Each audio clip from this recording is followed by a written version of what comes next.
All right, it says we're live. I'm gonna check YouTube real quick. Okay. I'm gonna check YouTube. All right, yeah, we're going. Cool. All All right, right, first. Shalom. Oh, go ahead. You Um, got it. Nice. Hey, first and foremost, we want to give all praises, honor, and glory to Yahweh, Ba'ashem, Yahweh Shai, Ba'ashem, Rakakodash. Double honors to the apostles and elders of Great Millstone who rule well and teach well. Peace and blessings to the elect out there that's pushing this word in all truth and sincerity. All right, this lesson is, as you can see, is called "Remember the Generation of Old," and we're gonna be going into Ecclesiasticus, otherwise known as the Book of Sirach, the 44th chapter. And just going into the our founding fathers, if you will, our forefathers that are the progenitors of the nation of Israel, and the covenants that have been passed down, by them, through the spirit of Yahweh Bashem El Shai. So without further ado, if you want to add anything to the intro, and just jump right into it. Yeah, I just wanted to add to this. The reason why it's so important to go over these things is if you think about, all the times, you may went into second period or fifth period, whatever period that you had in high school where they would go over, various topics of history. They never really touched on, what we're about to go into, concerning Israel's history because, the ones who was really uh, pertains to is the Israelites. The Bible talks about the history. If you go into, Chronicle, First and Second Chronicles, First and Second Kings, First and Second Samuel, various prophetic books, it's written from the perspective of Israel. So, and it also talks about the things that were going on in the nation at the various points in time. And so the reason why a lot of Christians don't know the history is because they are not taught the history. And so this is again, highlighting the importance of it because it lets you know that many people don't know, even though they say they believe in the Bible, they don't know the contents of it. So I just want to give that little preface before we go into it. Mm-hmm. Um, and then I guess we can touch on the points of the different uh, uh, accounts that it mentions, but we can just go straight into it. I can read if you want me to, or if you want to read, you can. Yeah, I'll read for you. Okay, Um, cool. you want me to start at one? Baba Kusha. Um, Ecclesiasticus or Sirach, chapter 44, verse 1 says, "Let us now praise famous men and our Hmm. fathers that begat us." Right. And so, I heard somebody ask before, what does it mean to when you say forefathers? And a forefather is somebody who was your, what you call an ancestor, but it's going back to your, your father through the lineage of your father. For example, if we can, You want to let get me go ahead and, numbers? yeah, it's a spirit. Yep, numbers. Let me try to find it real quick. 1 and 18. Yes, sir. Yep, numbers one and is that? Yeah, I think it is. Yep, You like numbers that? 118. Yeah, okay, you got it. You said Okay. Yeah, okay. this is Baruch Hu. Numbers chapter 1, verse 18. And they assembled all the congregation together on the first day of the second month, and they declared their pedigrees after their families by the house of their fathers, Mm-hmm. Go ahead. according to the number of the names from 20 years old and upward by their polls. Right. So this is how what nationality you are from your father's lineage, going back to his father, going back to his father. So the patriarchal lineage is what determines which nation you're from.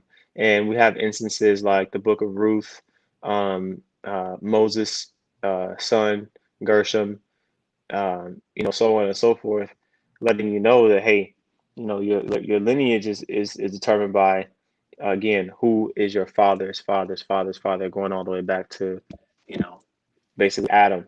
Everybody goes back to Adam, like the scriptures say.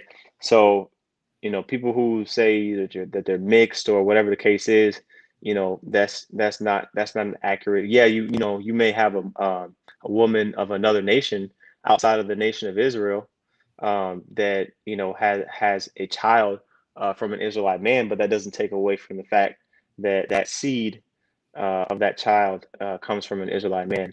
and it'll never change, no matter how many generations of heathen women are in the picture.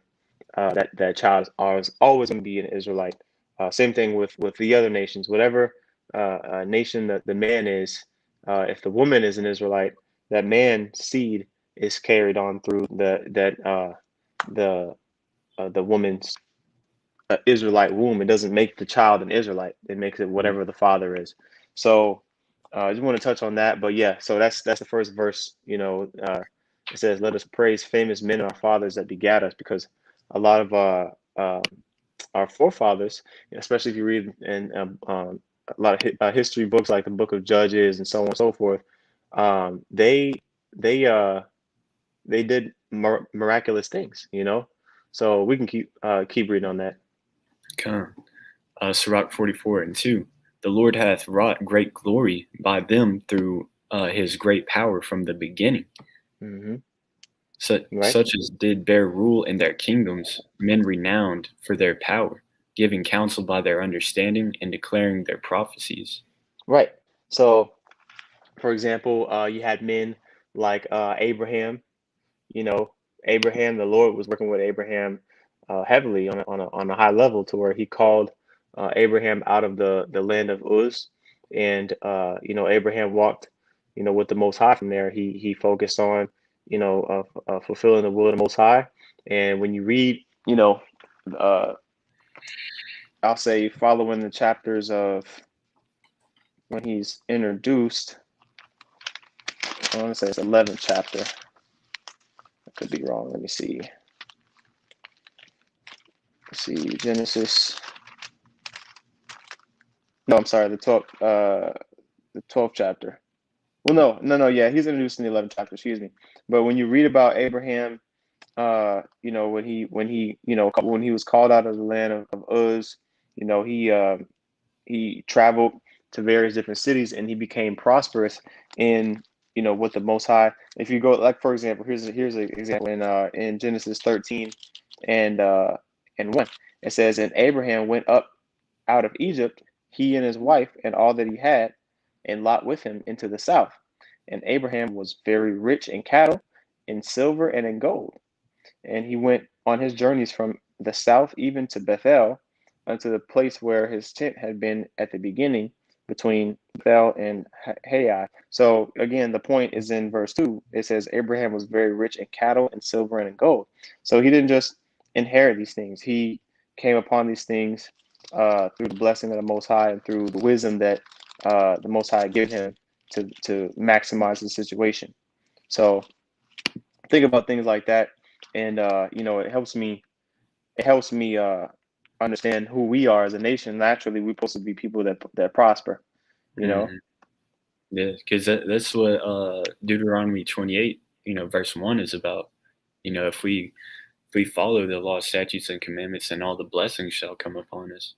And that's Hmm. why, men, generations of old, whenever they, were righteous, in the eyes of the Most High, that's when the Most High dealt with them, and they became prosperous, like you said. Okay. Looking for Um, this precept real quick. Oh, you had some? I was just gonna keep reading chapter Oh, 44. okay. Let me see if I can find this real quick. This is Psalms chapter 112 and verse 1. It says, matter of fact, could you read it, Baba Kusha? Psalms Sure. 112 and 1. Let me go back down to it. This is Psalm chapter 112, verse 1. It says, "Praise ye the Lord, Yahweh, Ba'ashem Yahushai. Blessed is the man that feareth the Lord, that delighteth greatly in his commandments. His Hmm. seed shall be mighty upon earth. The You see generation that? of It says, blessed is the man that feareth the Most High. Mm, Okay. It says his seed. See that? How it goes? It's talking about the father, because a woman can't have seed. So mm, what is it? What is this talking about?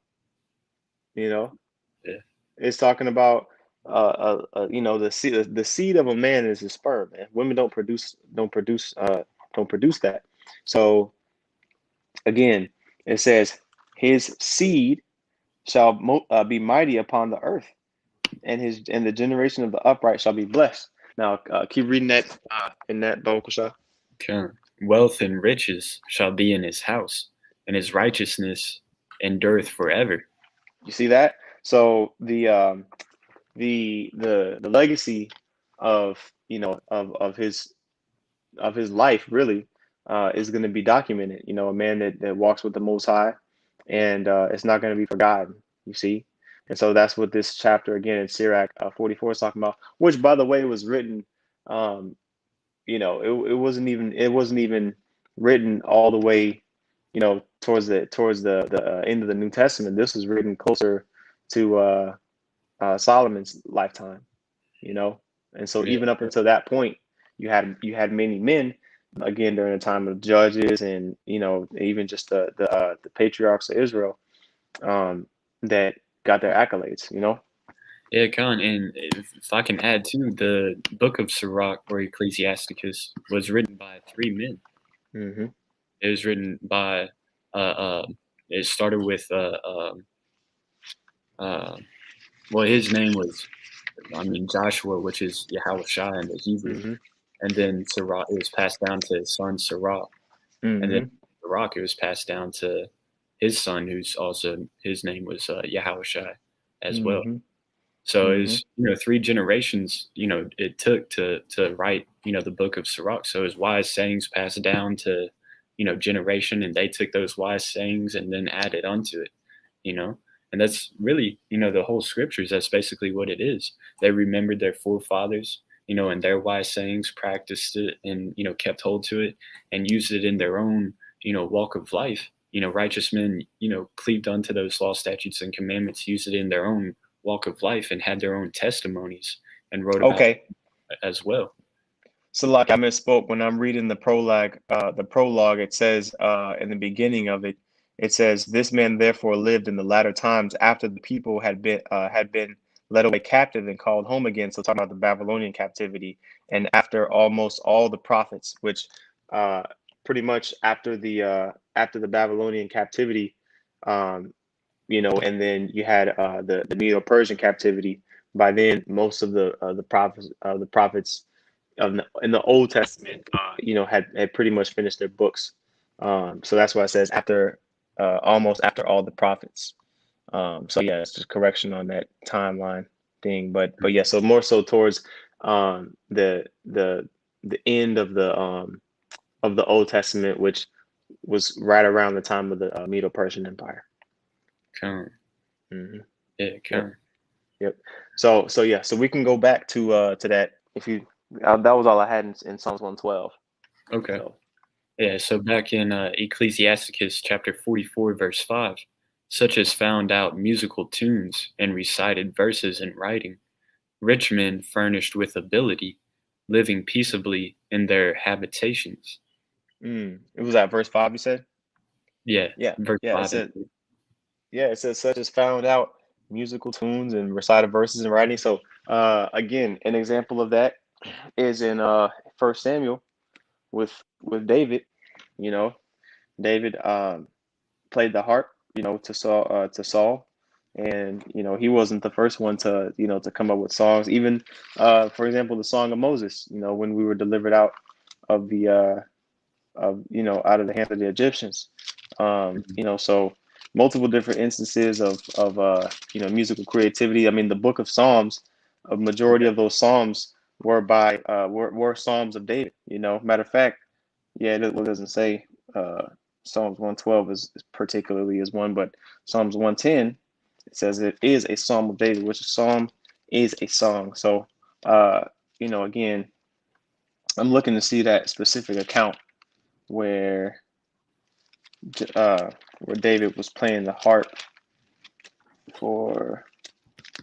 Okay, here we go. Let me see. Is this it? Let me see. Bottle of First wine. Samuel 16 and 23. Okay, yeah. I was making sure. Okay, yeah. I was looking for the verse. Okay, cool. Yeah. Psalms. Excuse me. First Samuel 16, and I'll start at verse 19. It says, "Wherefore Saul sent messengers unto Jesse and said, Send me David, thy son, which is with the sheep. And Jesse took an ass laden with bread, and a bottle of wine, and a kid, and sent them. by David his son unto Saul, and a kid is a baby goat. It Mhm. says, and David came unto Saul and stood before him, and he loved him greatly, and he became his armor bearer. So David, at one point was Saul's armor bearer. It says, and Saul sent to Jesse, saying, let David, I pray thee, stand before me, for he hath found favor in my sight. And it came to pass, when the evil spirit from the Most High was upon Saul, that David took an harp and played with his hand. So Saul was refreshed and was well, and the evil spirit departed from him. So that shows you that music, of course, it is vibration by definition, but it has, spiritual remedies, man. To where it can calm and soothe the soul.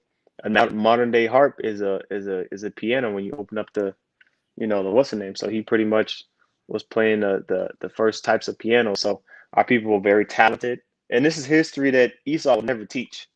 Mhm. He'll never teach that. If you Google a picture of King David, it's going to be an Edomite, so-called white man up there, to where he get the credit for all of that stuff. But Yeah. it's uh, historically it's inaccurate, man. Okay. So, but anyway, we can go on to it. Keep going on that.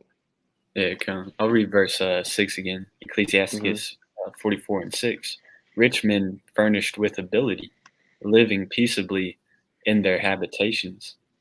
All these were honored in their generations and were the glory of their times. Hmm. Yeah, man. Like for example, if you read in Genesis, and these are all just examples. You kind of have to know the history to give examples. But for example, when you read about Joseph when he died in Genesis the 50th chapter, this is let's see, matter of fact, yeah, let's see, okay, this is Genesis chapter 50, and let me see here. I want to see where to start at because it says that he was embalmed too. You know what I'm saying? I'll just read this in verse 7. This is Genesis chapter 50, verse 7. It says, and Joseph went up to bury his father, and with him went up all the servants of Pharaoh, the elders of his house, and all the elders of the land of Egypt, and all the house of Joseph, and his brethren, and his father's house. Only their little ones and their flocks and their herds they left in the land of Goshen. And there went up with him both chariots and horsemen, and it was a very great company. And Mm, so when you imagine, when Jacob had died, this was a big deal. You know what I mean? It said that he lived to be, I think it was 110. I could be wrong. Uh, yeah, yeah, 110 in Genesis 50 and 26. Matter of fact, I'll jump to that one real quick. Let me just make sure there's nothing between here. Very good company. Okay. All right. This is Genesis chapter 50 and verse 26. It says, oh, that's Joseph. I'm sorry. Jacob. Okay, never mind. But yeah. So I'm sorry. So Joseph died at being 110. I think Jacob was actually older. But the point is, when Jacob died, it was a big deal. He said all the horsemen and the chariots came, and pretty much all the elders of the people came. So this wasn't just no regular guy. That's the point. yeah, Uh, come. And you also on got you his got it. death, yeah, and also on his deathbed, Genesis the 49th chapter, that's when he gathered his 12 sons together and prophesied where they'd be at the latter days, in the end Hmm. times right now. And that's where we get the 12 chart sign from. It's Yep. Genesis the 49th chapter. So Yep. yeah, that is a huge deal, Yeah. because that's part of the two sticks coming together in the latter Hmm. end, Hmm. you know, and Yep. that's part of our history and it's part of our destiny as well. So it's a Right. huge deal. Yeah. I mean, the scriptures say, in what is that, First Peter, that we're a nation of kings and priests. Hmm. Uh, you know, and so that's one thing about the ministry, is that you realize that it's not just only about preaching the scriptures and things like that, but which is kind of fulfilling the priestly side of things, but the kingly side as well, which I'm looking for. Uh, see here. I think it's the second chapter. Lively stones. Okay, here we go. Well, actually, holy priesthood. Okay, here we go. This is First Peter chapter 2, verse 9. It says, "But ye are a chosen generation. Ye are a chosen generation," and it's talking to us, those that's pushing His word in these latter times. A royal priesthood. Okay, so royalty. I mean, come on, man. We got to think about ourselves as royalty. We're not as the heathen is a lower grade of a human. You have a regular person, and then you have an Israelite, man. Okay, and when we understand in our minds that that can't be taken away from us because it's literally who we are. It's in our blood. We cannot be. We can never not be Israelites. If we're an Israelite now, we were an Israelite since the foundation of the earth through the Spirit. Okay, and so it says, of course, before Israel was a nation, we were the sons of God. And that's really what it goes back to. Okay, but the Israelites are the sons of God, and so it says, "But ye are a chosen generation, a royal priesthood, a holy nation, a peculiar people, that ye should show forth the praises of him who hath called you out of darkness into his marvelous light." Okay, so this isn't the specific one that says we're a nation of kings and priests. I think that's probably another chapter. But the point is made that we're special, man.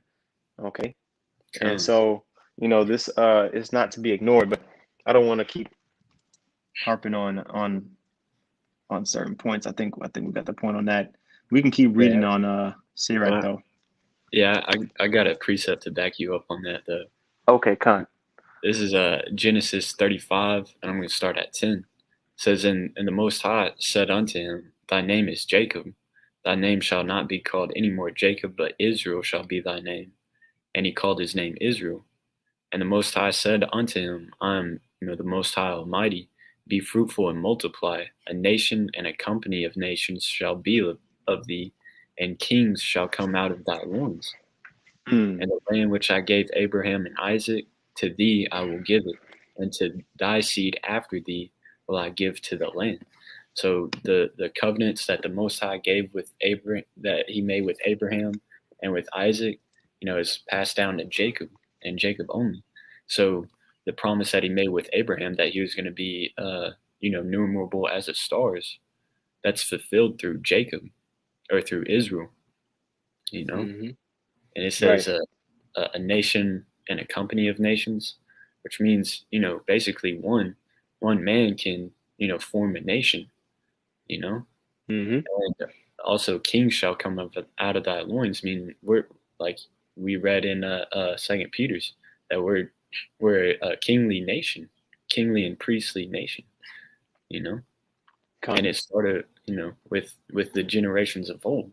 That's why it's important to look at the generations of old, looking at our forefathers and how they operated and how they handled certain situations, so we can arm ourselves likewise and carry on that righteous tradition, so that the Most High can still be pleased with his chosen people.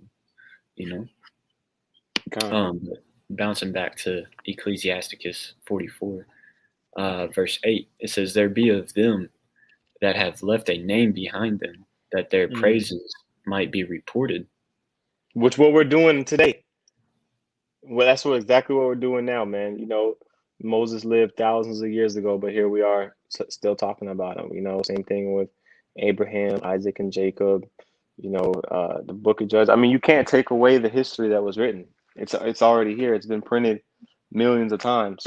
To where it's like, those names are in history, and those same spirits are, they're either back today or they've been back, in recent times, and they're standing for the truth, man. They're standing for what Yahweh Shem Yahushai wants to be pushed. Okay, so the same people that being made fun of for preaching the word and being looked at crazy and all this stuff are the same people that, if you were to read in the scriptures, you'll see some of those men. We don't know who's who. We don't know, we can't go down the list and name every person in 2021 who they are in the reincarnation, right? But it's safe to say that some of those men are here back here today, you know. So Um, yeah, we keep going on that. Oh, sure. Verse 9, it says, "And some there be which have no memorial, who are perished, as though they had never been, and are become as though they had never been born, and their children after them." Right. So you had some men that weren't written about, but does that take away from the fact that they were there and they did the Lord's work? Absolutely not. You know, we read the following verse. It talks about those men, but it says, it says some there be which have no memorial.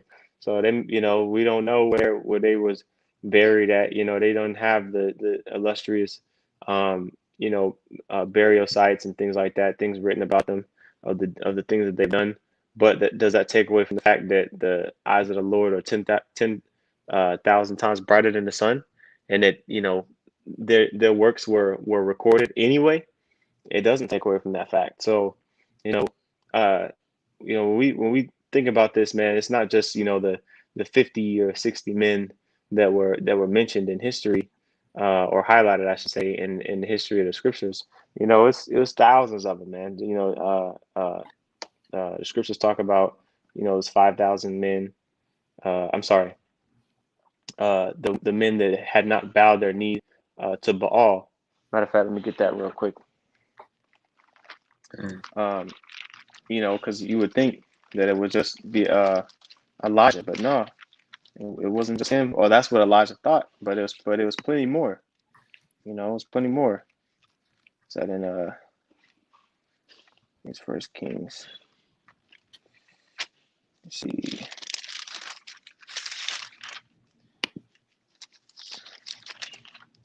Yeah, I got another account too in the book of Acts, chapter 2, verse 41. I'll grab this real quick. Okay, go ahead. It says, then they that gladly received his word were baptized, and the same day there were added unto them about 3,000 souls. So this was in the time of Acts. And, we don't know exactly, those 3,000 souls weren't There we go. written about, or their ministry wasn't written about, but it says that they, joined unto the church, and, they most likely, started preaching the word everywhere they went, and, probably caught hell from the people that, received them not.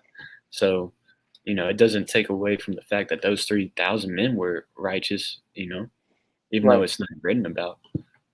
Yeah. Yeah. For example, the men that were in the Maccabean army during the Maccabean revolt, all the names of those men that fought for the for the sovereignty of Israel. Their names weren't documented, but their deeds were noted, and and the Most High again remembered their works. You know what I mean? The acts of faith and the things that they did were noted. But I found a scripture. It wasn't 5,000, 7,000 men, but this is 1 Kings chapter 19 and 18. It says, "Yet have I left me 7,000 in Israel, all the knees which have not bowed unto Baal, and every mouth which hath not kissed him." So, and again, Elijah was lamenting and mourning that he was the only one, and that wasn't the case. He thought that all the other prophets had been killed, because at that time, there was a heavy persecution of the prophets, and the persecution of the prophets is going to really come to a climax in these times. Okay, because if you read second Ezra's, what is that? Second Ezra's 16 and 70, if I'm not mistaken. If I can pull it real quick. Yeah, Second Ezra 16 and 70. It says, "For there shall be in every place and in the next cities a great insurrection upon those that fear the Lord." So, a lot of believers in Yahweh Hashem Yahshua are going to be persecuted in these times, which is that hour of temptation. But, we are striving to be of the number of men that are counted faithful unto death, man. The scriptures say, strive for the truth unto death, and the Lord shall fight for thee. And these men that are receiving praise in the chapter that we're reading in Sirach 44, that's exactly what they did. So if you didn't have any more points, we can keep reading on that in that Sirach Yeah, Baba Kushah. kind of. Yeah, Sirach 44:10. But these Mhm. were merciful men, whose righteousness hath not been forgotten. Mhm. With their seed shall continually remain a good inheritance, and their children are within the covenant. It says, their seed shall continually remain a good inheritance, and their children are within the covenant. So, hey, man, that's a beautiful thing to understand that, uh, if you were doing right by Yahweh Shem Yahshai, he's going to preserve your household. You know, you have a 5-year-old son or daughter, or whatever the case may be, that's that's your child. During Jacob's trouble, you know what I mean, and the persecution comes. It says that your seed is going to continually remain a good inheritance, and your children are within the covenant, which that covenant, which we're striving to be partakers of the new covenant, is the everlasting life, man. Okay, Mhm. And so that takes faith too, because you got to mm-hmm, remember Abraham. mm-hmm, The faith that it took for him to still trust in the Most High when he had Isaac, mm-hmm. which was his only son, and they had him when they were late in age, and they thought that she was barren, and then once they had him, the Most High told him to sacrifice him. So you really have to understand like how much faith he had to have to be willing to sacrifice his only son, so that but still have faith that he was going to have his seed to be like the number of the stars in the sands. you Yeah, know yeah. He believed, man, and that's why he was counted as a friend of the Most High. hmm So like, yeah, I don't really have any support for my back, so I was kind of stretching it. But yeah, he believed that the Most High could raise Isaac from the dead, man, if he wanted to. You know what I hmm mean? and we have So. the I was going to say we have that same faith today. Like even though we know that 2/3 of Israel are going to be destroyed, and we Mhm, ourselves might be put to death, for the testimony of Yahweh Shah, but mhm. we also have that faith that we're going to be back with those new bodies, and Right. the 2/3 Israelite spirits, they're going to be come back, by the first fruits of Israel, by the elect. You know, Got it. Got it. Yep. I mean, that's what the scriptures say. What is that in Isaiah 40? What, Isaiah 40 or 45? Let me see something. Talk about all Israel will be saved. Let's see here. No, it's about Isaiah um, 40. Isaiah 45 Yeah, and 45. 17. Yeah, that's it. Yeah, that's Um, it. Could you read it, Bob Pasha? for sure. This is Isaiah 45 and 17. But Israel shall be saved in the Lord with an Mm. everlasting salvation. Ye shall not be ashamed nor confounded, world without end. Mm-hmm. Israel shall be saved in the Lord Yahweh Shem Yahshai with an everlasting salvation. So, as a nation, that's what First John chapter 2 and verse 2 is talking about, by the way, because you have a lot of Christians that say that they read the scripture in First John 2 and 2, where it says, and he is the propitiation for our sins, and not for ours only, but also for the sins of the whole world. That is talking about the world of Israel, man. Okay, Yahushua is the one that atones for the sins of Israel. His blood covers that, but only the 1/3 are going to be able to receive salvation, in the sense of being able to evade the destruction that's going to come to the people that are not covered by that blood, which is Yeah, going to be it's going to be death, man. It's going to be ultimately death. We're hoping to escape death, yeah. because it's lucky. Go ahead. I know. I was just agreeing with you. I was just like Mm-hmm. meditating, like as you were saying, like Mm-hmm. we hope to escape that second death. just like Right. in times of old, that first death was the flood, Hmm. but the chosen spirits were survived through Noah, which Sirach 44 talks about, you know, and That's right. and um, but Noah was the only one that obtained that salvation at that time. The rest had to be put to death, be punished, and we don't want Yep. to take part of that punishment. Yep. Noah and his sons, and one thing you'll see about about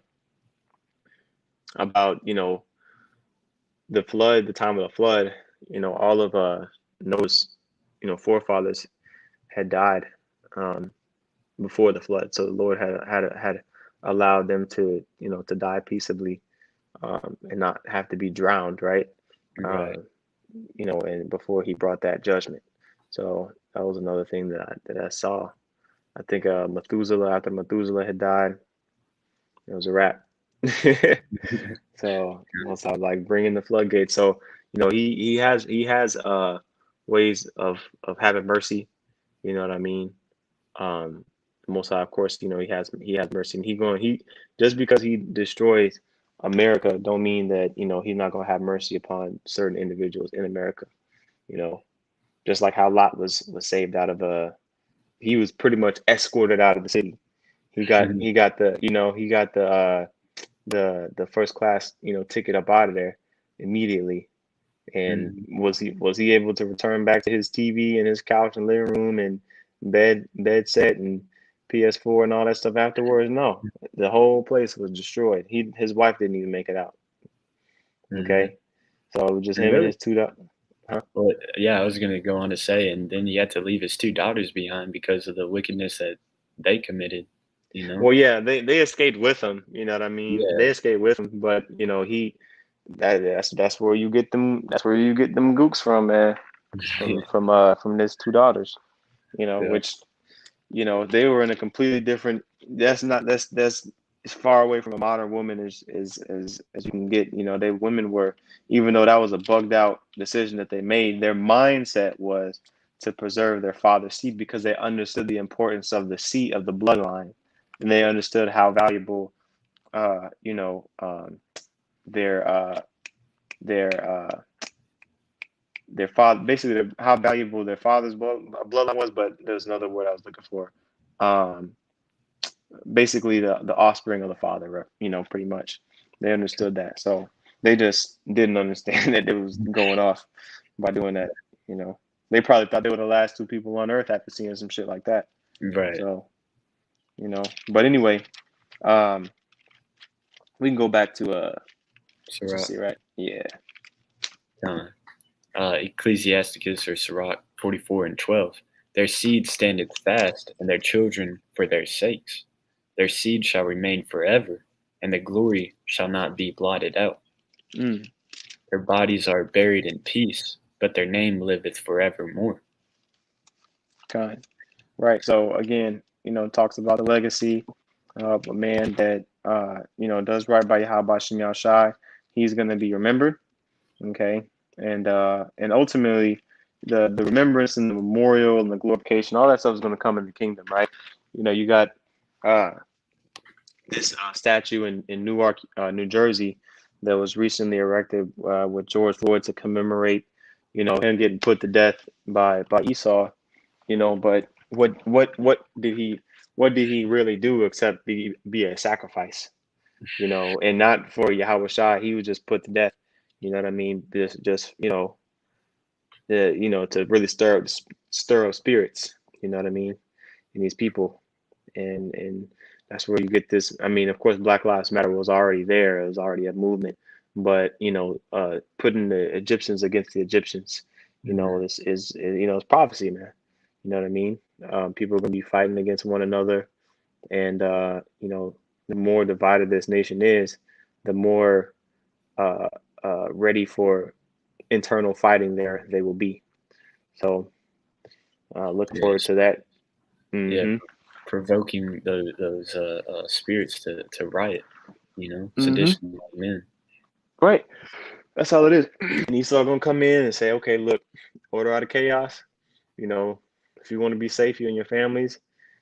take this solution, and take this mark, take this chip, and everything will be okay. Come. That's his illusion. So that's it. That's the image of the beast right there. That the new world order will prevail. Through his legislature and jurisdiction over the world. Talking about the self-proclaimed white man, but it's not gonna prevail, man.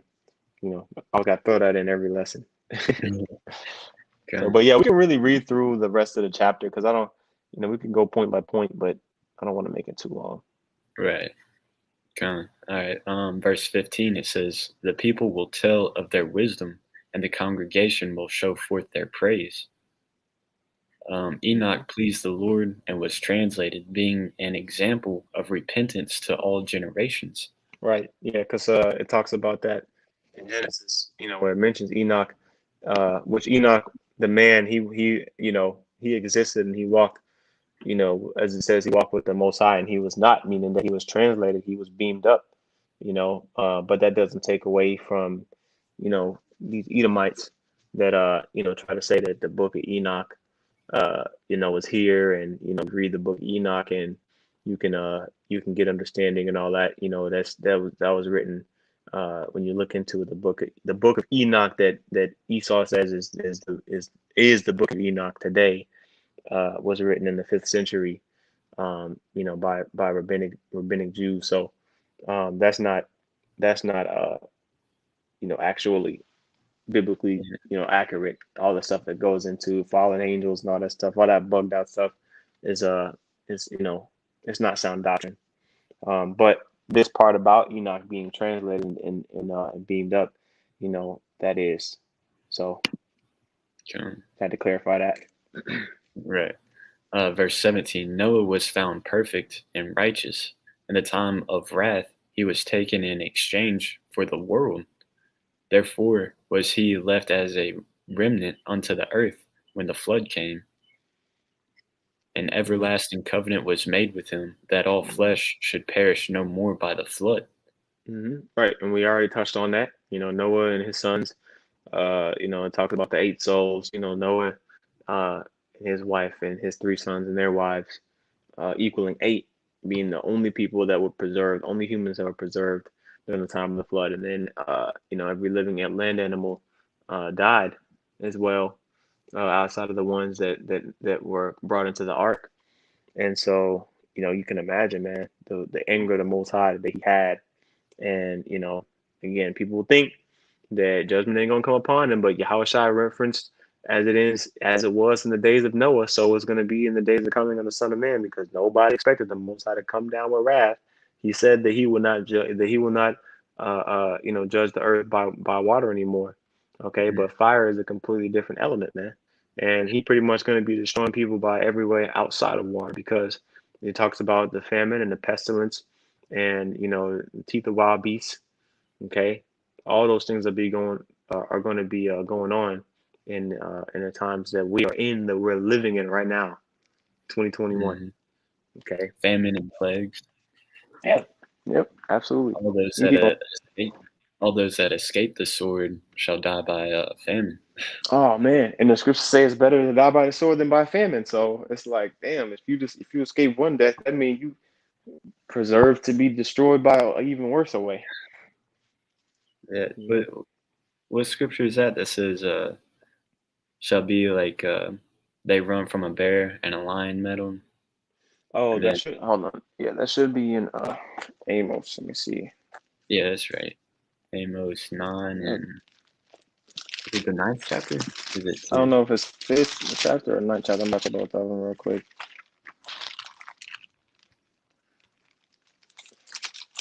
5 and 19. Yeah, yeah. Amos chapter 5, verse 19. It says, I'll start at verse 18. It says, "Woe unto you that desire the day of the Lord Yahweh. To what end is it for you? The day of Yahweh is darkness and not light, as if a man did flee from a lion, and a bear met him, or went into the house and leaned his hand upon a wall, and a serpent bit him." Yeah, So for all this, you got a lot. that's the times that we're coming into, and the only way to truly escape the death is to be like our forefathers, trust Mm-hmm. in the Lord. Matter of fact, let me grab that in Sirach 2. Yeah, this is Sirach or Ecclesiasticus chapter 2, verse 10. It says, "Look at the generations of old and see, did ever any trust in the Lord and was confounded? Or did any abide in his fear and was forsaken? Or whom did he ever despise that called upon him?" You know? That's the importance of, going into the history of our forefathers, seeing how they operated and seeing what they did in times of trouble when they were getting, uh, fed into, tossed into the lion's den or tossed into the furnace. What did they do? They trusted in Yahweh Shem Shai, and they were delivered out of, those certain trials and tribulations.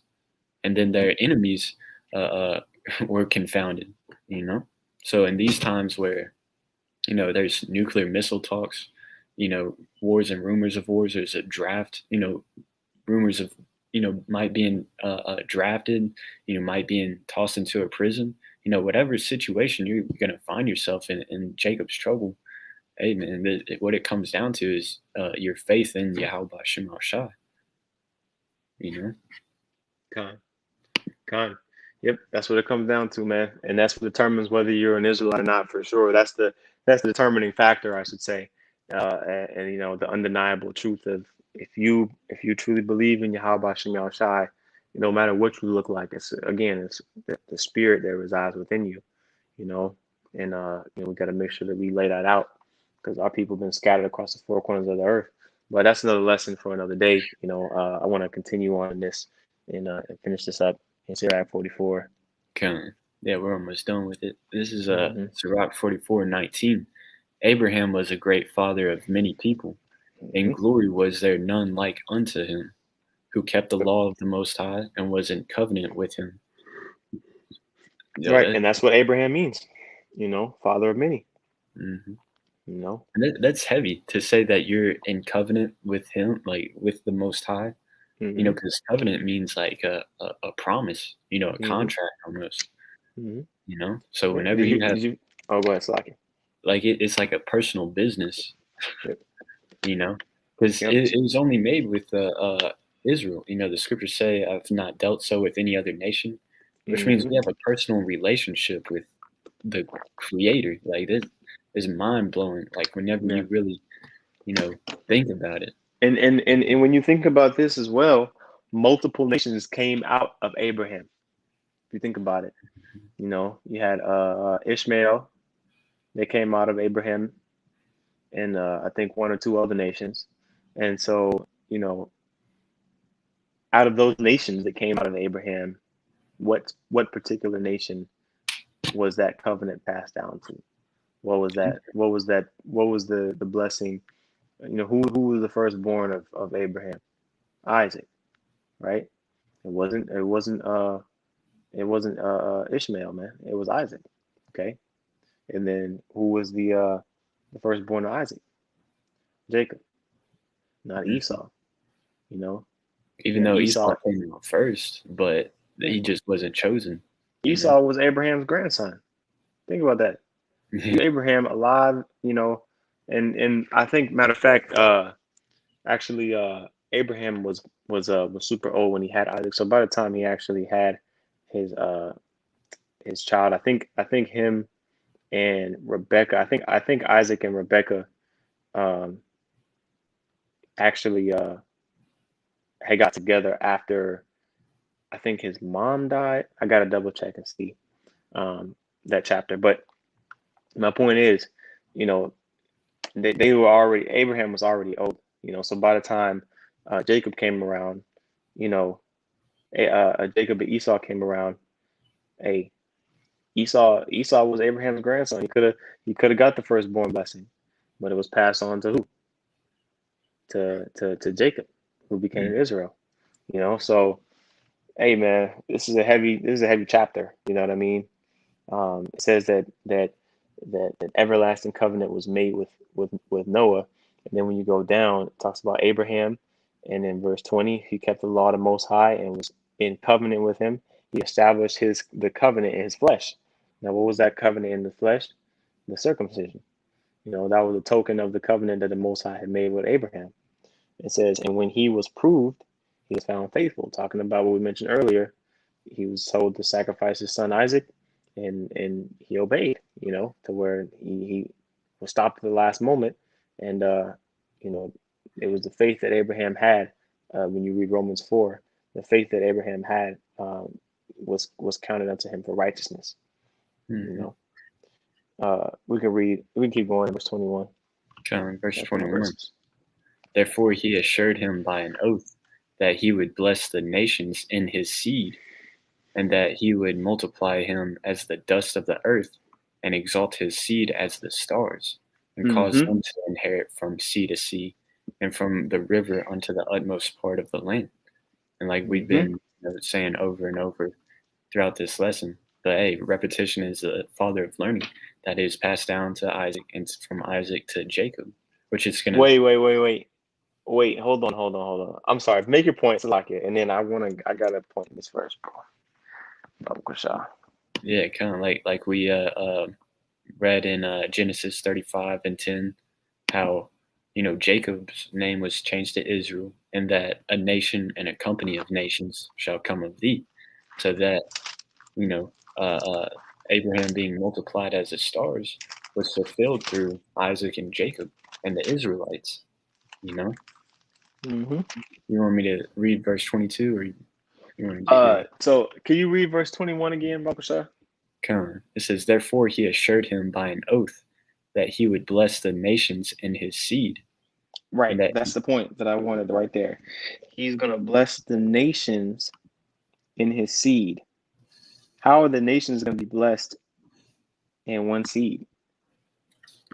By Israel being in rulership.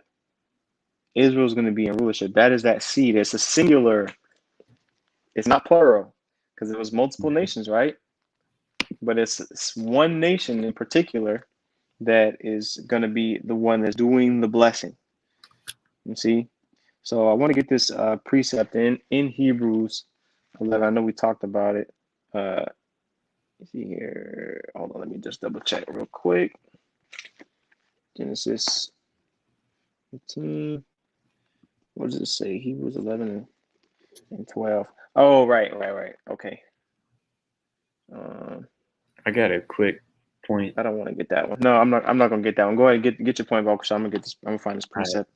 This is Galatians 3:16. It says, now to Abraham and his seed were the promises made. He saith not, and to seeds as of many, but as That's of the one many. I was looking for. What scripture was that? Galatians 3:16. Okay, yeah, it wasn't in the footnotes of my sword. I was looking for it. That's the one I was looking for. Go ahead, Volker. And to thy seed, which is Mashiach. Right. So can you read it again? It says, now to Abraham and his seed were the promises made. He saith not. Abraham and his seed. And then what does Paul do? He specifies the saying. The scriptures doesn't say seeds, because Abraham had many seeds. He had multiple seeds, right? That became nations, right? Mm-hmm. Go ahead. He saith not, and to seeds as of many, but as of one. Right, not many seeds. Not all the nations that came out of Abraham are going to bless the rest of the nations, but one particular seed. Okay, which is the seed of Israel.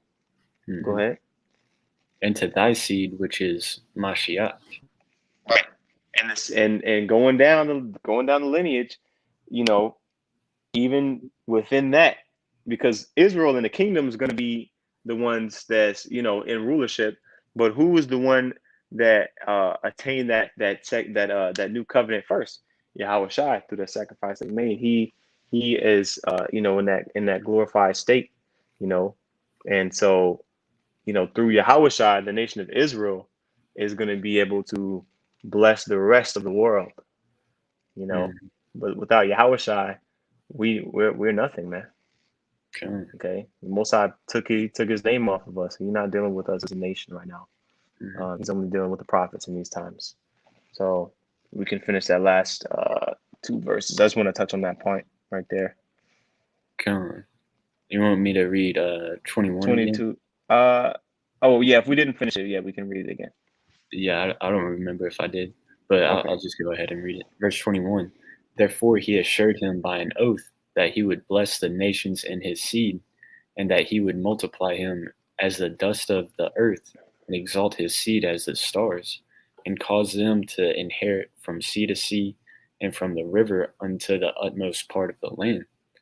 With Isaac did he establish likewise for Abraham his father's sake the blessing of all men, and the Right. covenant. Right. And And he that, made and it. that, oh, Salaki, I was going to say, it says, cause them to inherit from sea to sea and from the river to the utmost part of the land, talking about, the land of Israel, you know. Mhm. But go ahead. And made it rest upon the head of Jacob. He acknowledged him in his blessing, and gave him an inheritance, and divided his portions among the 12 tribes, did he part them. So again, it's specifying that it's not, it's not about being a Hebrew, it's about being an Israelite, Hmm. because Hebrew just means that stemming from Abraham, you know, Okay. but Israelite is, from that heritage Abraham, Isaac to Jacob, whose name was later to Israel and was the progenitor of the 12 tribes. That's right. Your pod, brother, the water. The water. I think we Con. did an in-depth synopsis on it successfully. And I think we broke it down good. I mean, that was all the points that I had. I mean, I guess we can. Did you have any other precepts or anything? Um, yeah, I got, I mean, it's just like remember the days of old, stuff like Yeah, that. go ahead. This is Deuteronomy 32 and 7. It says, remember the days of old, consider the years of many generations. Ask thy father, and he will show thee, thy elders, and they will tell thee. It says, when the Most High divided to the nations their inheritance, when he separated the sons of Adam, he set the bounds of the people according to the number of the children of Israel. For the Lord's portion is his people. Jacob is the lot of his inheritance. Hmm. So I mean, remembering our history is good because you can. It's kind of like that saying. I forget how it goes exactly, but um, it's like uh,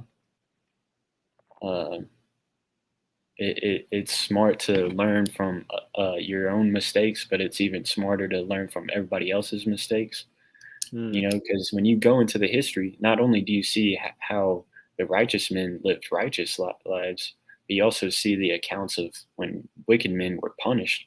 You want to avoid, their doings.